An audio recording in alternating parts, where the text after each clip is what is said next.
you Love as like. well. I noticed that you have a quite decent collection of watches.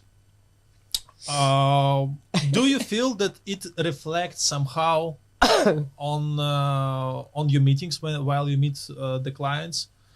Uh, did anything changed while you start like wearing them? And by the way, what is the value of your collection right now? Your wife is not watching. I'm sure she is. If she's back home from work, she probably is.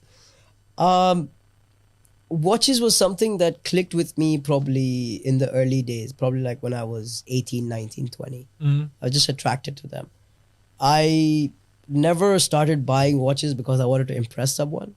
Mhm. It was just something I liked. Mhm. I am a part of a few clubs Mhm. that focus on watches, like watch clubs.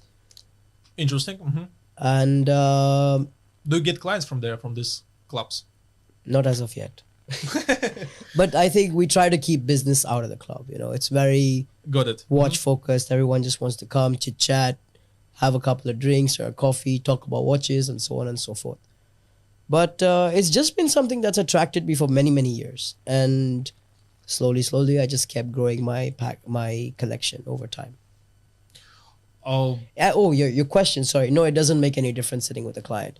Because there are times I sit with clients who have absolutely nothing on their wrist, but they could probably buy towers. that's for sure. But did anybody comment on something like, "Oh, like nice watches"? Oh, or a lot of something? times. So don't you think it's somehow influenced their like decision to work with? Oh yeah, that guy looks like he knows his stuff. But I mean, that's the same that could be said about an agent who pulls up in a G-Wagon or an agent who pulls up in a Lamborghini. Let's discuss this. Sure. Is the good car important for the agent?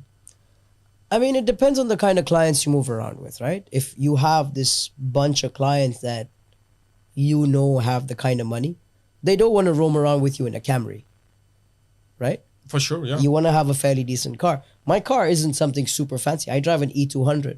Mhm. I don't care about the car. But it's important that I have a fairly decent car because when these clients sit with me, they don't feel like they're sitting in a cab or, sorry to put it that way, but in a Camry or a Corolla or something. Not that it makes any difference. If you can give your client what they need and guide them in the right manner, they'll sit in any car. But it's also good that, you know, I pull up in a decent Bro, car. like I can share my experience with that. Please. I was never like interested of like fancy about the cars because I was thinking, yeah, I'm good enough. Like once we meet, I'll explain what I know, etc., etc., etc., and everything will go well.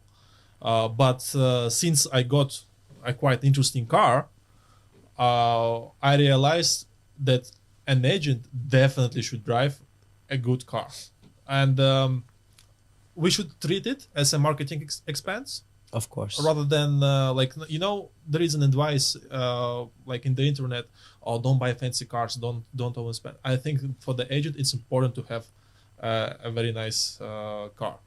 And even I had a conversation with a friend of mine. He works in Unique, Jaro. Hi. And we compared a purchase of the car or purchase of, let's say, a studio. Let's say you have 500,000. Yeah, you managed to get this money. Yeah, and God bless you if a new agent now has it, and now he's choosing where he can spend it. And by the way, he was mentored by one of the owners of Unique. And he said, look, you can buy a studio, you will get this 10% return. Yeah. But if you buy a car, one deal will cover your expenses, even if it's one deal, will cover your, will make you more money than 1 year of rental of a studio. Because we are in our industry where one deal can change a lot. Sure. And for sure, car will bring you way more business than a decent It is important in studio. a way, So yes. yeah, for the agents, it's good to have a decent